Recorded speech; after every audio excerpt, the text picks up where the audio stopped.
It's a central part of most of our time management systems. On today's show, Dave and I share our approaches to calendar management. Produced by Innovate Learning, maximizing human potential. Welcome to this episode of Teaching in Higher Ed. This is the space where we explore the art and science of being more effective at facilitating learning. We also share ways to increase our personal productivity approaches so we can have more peace in our lives and be even more present for our students.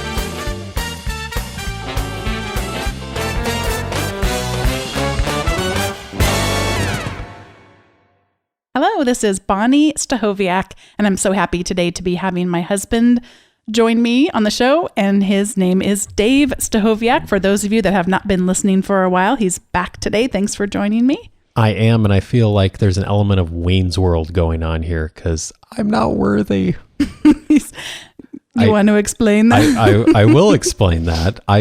Every show I listen to with all these amazing guests you've had on, I just take something away that I think I can use in my teaching. And usually there's like 3 or 4 or 5 things. And I'm having the problem right now of just being so overwhelmed with so much good information that I don't feel like I'm worthy anymore of being a guest. I don't rise to the level of teaching in higher ed standards now anymore. Oh, well, I like having you on the show, and I know people like listening, but I certainly feel the same way as far as they host, but it's been fun. By the way, in all seriousness, and I'm sorry for cutting you off there, it really is like, it's a little overwhelming hosting a podcast, and both of us do, because you really hear so many great things from so many wonderful experts in the fields we both care about, and it is overwhelming sometimes just to think like, oh my gosh, there's so many things I could start just with this one interview, much less the entire show. And for me, so inspiring too, to get to talk to so many people that care so deeply about students and about facilitating learning.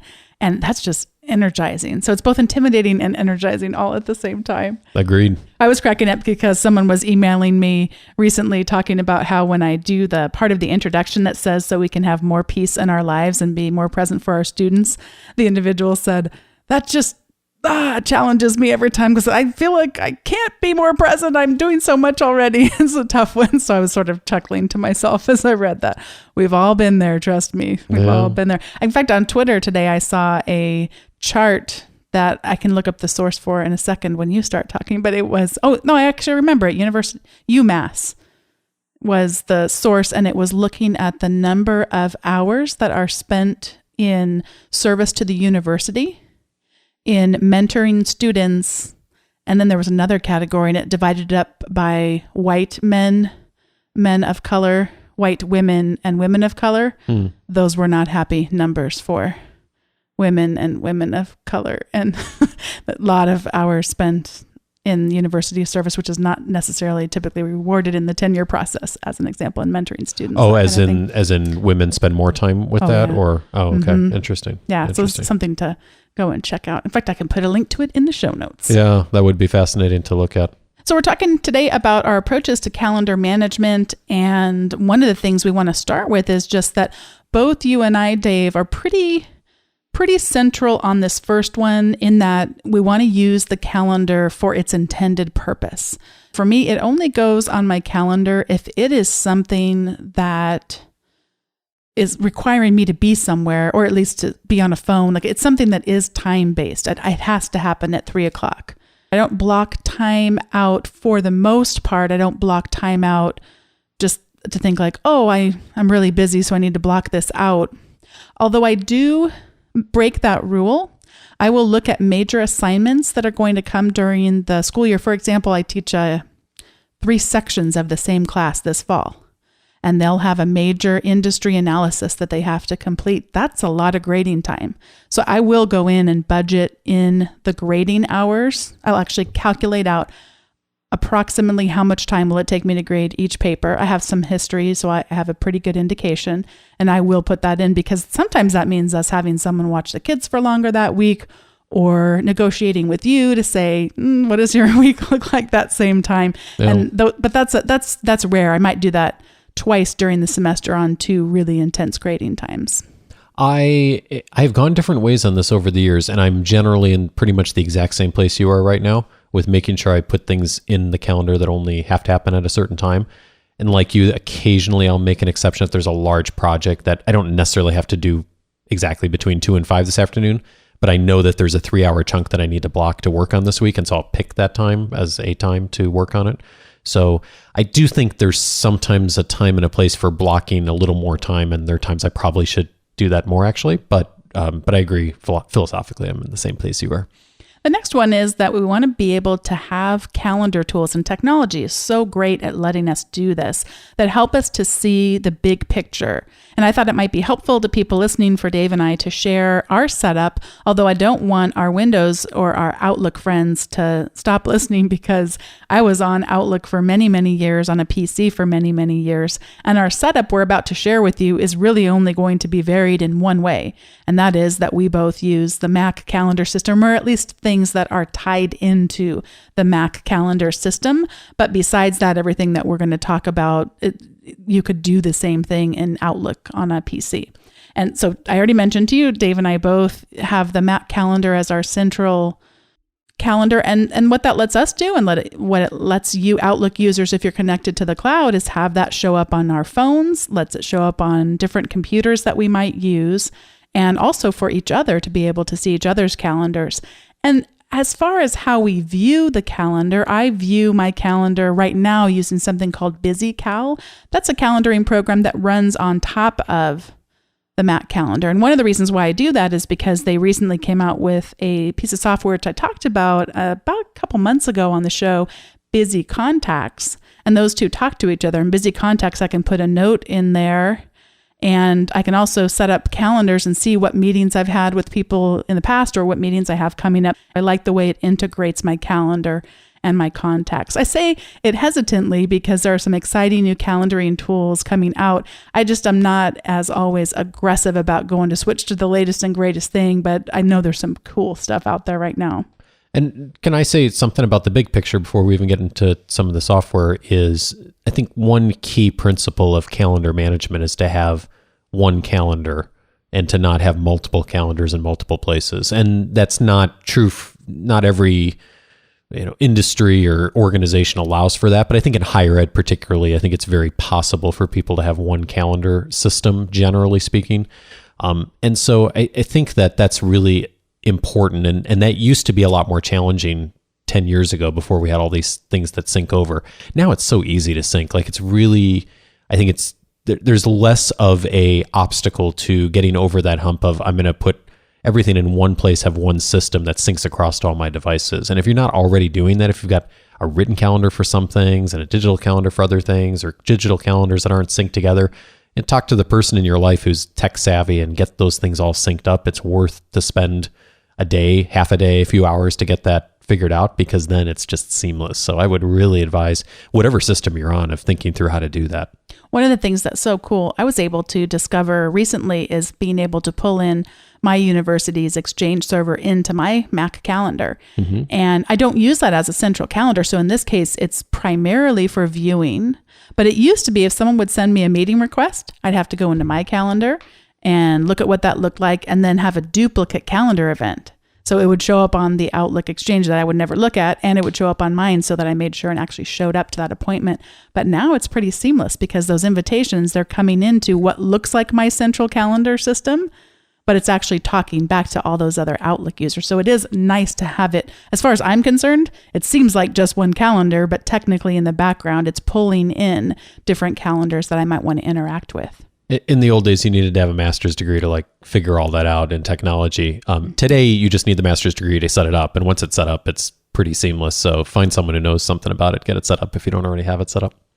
And I have on mine, as I mentioned, the Exchange Outlook from my university. I have my main calendar, which is stored on my Mac. And then, as Dave said, syncs to all those different places. And then I have a piece of software, which I've mentioned previously on the show, called Planbook. And Planbook is how I plan all of my class sessions.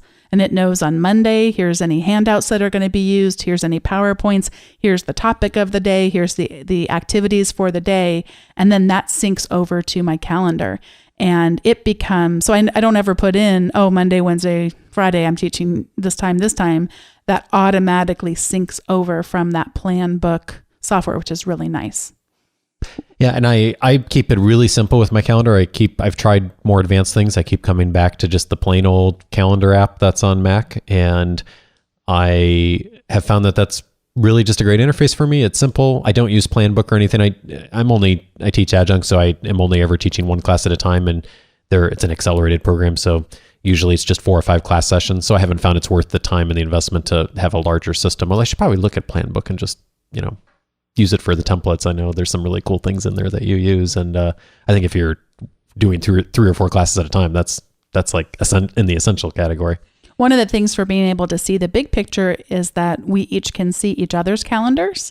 And we also have, it happens to be technically set up on my calendar on the Mac system, you can just set up different calendars, and mine is called Kids, but we have a calendar for the kids, and it's a different color than our 2 calendars are. So you can really see if there's any holes in the kids' schedule, and also visually be able to see what's happening with them and how many blocks of time are they with other people, how many blocks of time are they with us. It's just a nice way when we need to get a big picture. And then when the weeks are coming up that are going to be crazy, we can be more proactive about, well, it's funny now that it's not funny. It saddens me. I don't think I'll be able to go to our son's first day at preschool because that is our first day of teaching where I teach. But that's something we can plan for. And that's something that I'm sure we'll just have you take lots of pictures, and I'll get to do other stuff with his preschool too. But to your point, we know that 2 months in advance, and we'll plan around that. And we've already got the schedule set for that morning in August. And yeah, we're all on iCloud as a family, so that we can really easily just click on and off to see each other's calendars and add things and take things off and send invitations to each other. And it is really hard for me to, it's like I'm so used to that now, I don't even think of any other way to do it. But if I think about that system not being there, like how people did that 10 years ago before all the calendar syncing and keep family schedules in place, like it is really hard for me to imagine us running our family without having access to that information all in one place. The other thing I do, so far we've been talking about calendars that sync to each other and calendars that we both write to, as in making an appointment, and read from. So we're doing both things, writing and reading. The next kinds of calendars I'm going to share briefly about are the kinds that we subscribe to. I mentioned our son's preschool. He's about to start. They have a pretty nice calendar system on their website that you can go up there and say, I want information about the theater events or the musical programs. And as he grows, then he'll have other things that he'll do there. But in this case, I want the preschool calendar, and I can create a custom calendar that I can then subscribe to, which is nice. The other thing I do is I do all of my blogging and podcast planning. My editorial calendar is in a project management website called Asana. Really great tool. And I can subscribe to my calendar within Asana. I'm able to see in my calendar what episode is coming up, what's the number, who's the guest. If I don't know yet, it'll just say the number, but not the guest filled in. Any blog topics that I have planned out, which I'm just barely dog paddling. If you look on the side margin of the website, you'll see podcast, blog. I've not been quite on my weekly blogs as I like to do, but it's summer. I have no complaints. The interviews have been amazing.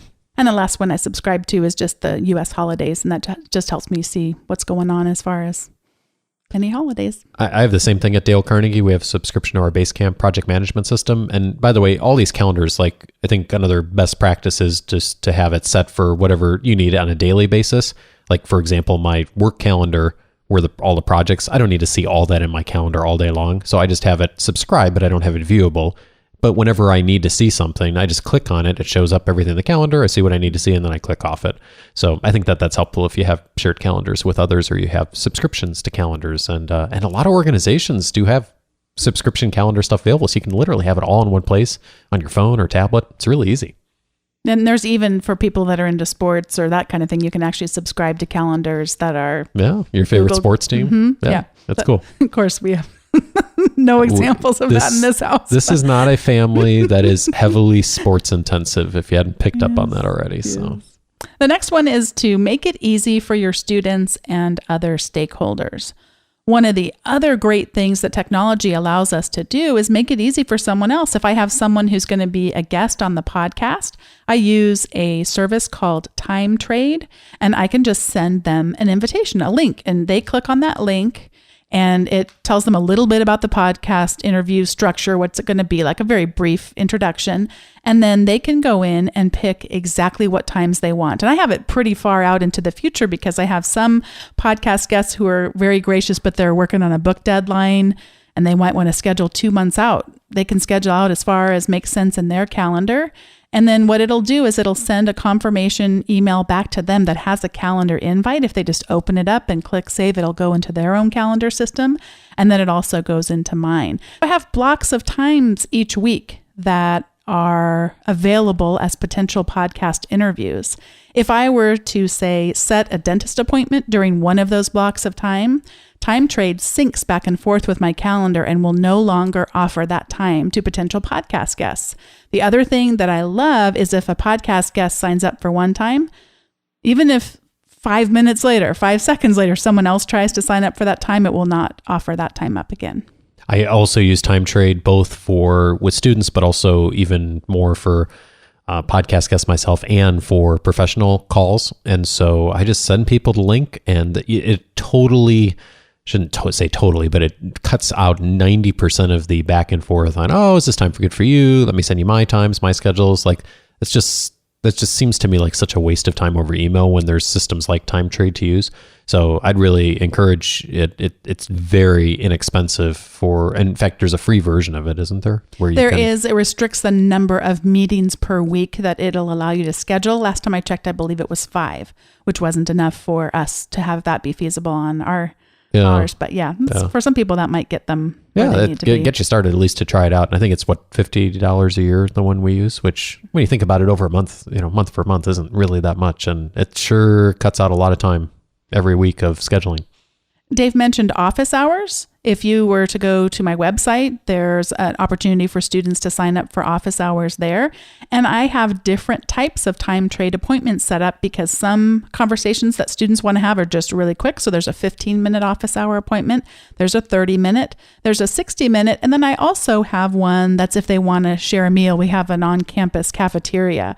Sometimes it's just nice to get out of the office and have a conversation in a more casual way so we can go and they can actually schedule a time knowing that I'd be available to head over there and share a meal that way. Nice. So you give them the option of like how much time they want to set and then it just goes into your calendar automatically. Yes. That is a limitation of Time Trade. At least it took some time for me to adjust. Other scheduling software that I've used in the past, it asked the person scheduling how much time do you want with this person. And that was kind of nice. So if they only wanted 45 minutes, then they would just eat up that time. Time Trade, it's a block of time that you, the person who sets it up, says, this is a series of hour appointments. So I just have a series of hour appointments laying on top of a series of half an hour appointments laying on, and it's smart enough to figure out that they won't double book those either. It's pretty neat. I think it's a really good way to do it with students when you have a block of office hours. For me, for professional things, generally I'm the one who wants to set like how much time it's going to be. So I'll just send the person the link for whatever, like if I decide I want this to be a 30-minute call, I just send them the 30-minute link. And if it's 60, whatever. So, and it works. The great thing is you can use it either way. And it's really cool that way. The next one is to support collaboration through scheduling tools. So on number 3, we were talking about, hey, set an appointment with office hours or set an appointment for a podcast interview. But on this one, it's the idea where you have 7 other people on your committee that are all supposed to get together. That's crazy because what happens is if you all were on the same calendaring system, it gets a little easier. Yes. If your university requires that everyone uses Outlook or requires that everyone uses Google Calendar, then we could go and create an invitation inside of Outlook or create an invitation inside of Google Calendar and see what people's availability are. I sort of have this sense that with academic freedom, we've translated that into I can use whatever technology tool I feel like. And by the way, myself, I'm speaking tongue in cheek a bit because I tend to be someone who uses tools that aren't campus wide. That makes it difficult to know when people are available. There are a couple of services that I've really enjoyed using to get people with varied schedules to find out when the best time might be to schedule a committee meeting. I also use this for students who want to sign up for final presentations. And so I'll have a link of, if their presentations are 15 minutes, here's a list of 8 15-minute presentations on this day, and they can go sign up. The first service is called Doodle, Doodle. By the way, Dave and I will have a link in the show notes to all of the tools that we're talking about at teachinginhighered.com/55. And Doodle's just great. I can put in the different times that are available. People can go up there and say, yep, this works, but this doesn't work. This one might work. There's actually if it has to be this time, I can make it happen. And that way you can really tell what people's preferences are. I love Doodle. I use it all the time when we're scheduling conference calls at work, because even if you have everyone on the same system with schedules, not everyone puts stuff into digital calendars, and even if they do, they don't put everything. Oh yeah, but I needed to be somewhere else this morning, even though my calendar's open. So Doodle's nice because it's like, okay, for this specific time for us to get together, let's all decide on a time. Oh, it saves so much email. There's another one that I haven't been using quite as long, but I like quite a bit because of its user interface, and that's called thebestday.com. It's similar to Doodle. Here's a few different days. Tell me which one is the best one for you or which ones you could make. The reason I probably lean toward the best day, or the only reason I would use it over Doodle, is that it has an extra question that you could ask. And the example they give on the website is, what could you bring to the potluck? Oh. So you've got here's when we could get together for a potluck, and then here's what I could bring. So if you have an extra question that you want to ask, Doodle's not probably the best tool, but the best day will do it for you. Hummus is what I'm bringing. Good. Pita chips too, or is just hummus? Maybe some avocados. Okay. Person could live on hummus and avocados. We're different. You and I, we're different. Yes, we are. I have embraced the Southern California culture fully. Number 5, review and reflect. When we talk about approaches to calendar, as Dave mentioned right up front, there's lots of technology we can use. There are lots of ways of automating things. But if we don't really take a step back and think about and reflect about how we're spending our time, that's where we're not maximizing what our calendaring tools could possibly do for us. Dave and I both do, on a pretty decent regular basis, what's called a weekly review. And this is drawn from a number of time management theorists over the years, but one of the famous ones is David Allen in the book Getting Things Done. And he actually has a process written out about the weekly review, and I've got that in my task manager of each one of the things. And one of the things in the weekly review is looking back to last week. And I can go and look at what meetings happened, what classes happened, and it's just a way for me in my mind to see what I might have missed. Closing some of those loops. Oh, I forgot. We met about this, about our faculty development, and I need to make sure and follow up on that. I forgot to capture that while we were in the meeting. And then I also look forward to the next 2 weeks. I've found that the next week isn't quite enough. I need to look out 2 weeks because sometimes that early second week is going to be not enough time if I wait until the next time I do my weekly review. And then at my monthly review, I also look at next month's calendar. It's just a nice way for me to be reflecting on how I'm investing my time and is that the best way. And it's been, in our last podcast, the last episode, we talked a little bit about, there was a recommendation about an article of if you do a lot of different things, just being okay with that. And it was sort of the opposite of essentialism. So it's kind of depends on your personality and what you're striving for. But I think Dave and I, with 2 small children at home, we're looking for ways to narrow our focus and do the things that are really important to us and be good about saying no to the things that aren't going to bring life to our family and aren't going to be really serving our true central purpose of where we find meaning in our work. Yeah, I am right there with you on that. I don't have much to add. I think the only thing I'd add is I did a podcast maybe about 6 months ago on that whole process of the weekly review. So I'll see if I can track down the link for you because there's some documentation in there that might be helpful for people too. And we will probably be doing an episode, you and I, on at some point in the future on that subject. Oh, very good. So, yeah. Excellent. Both, that would be good. I'd love to put it in the weekly review. I'd love to put it in the show notes for anyone who wants to get extra credit points for that. I say sarcastically. This is the point in the show where we talk about recommendations. And I very rarely do this, is to recommend something I haven't actually used myself. So instead, I'm going to recommend that you read about other people's experiences with this new software tool. It's called Sunrise, and Sunrise is yet another calendaring viewing system that will display your calendars in different ways, but it comes with a custom keyboard on your phone. And so what happens is you download this custom keyboard, which is called Sunrise Meet.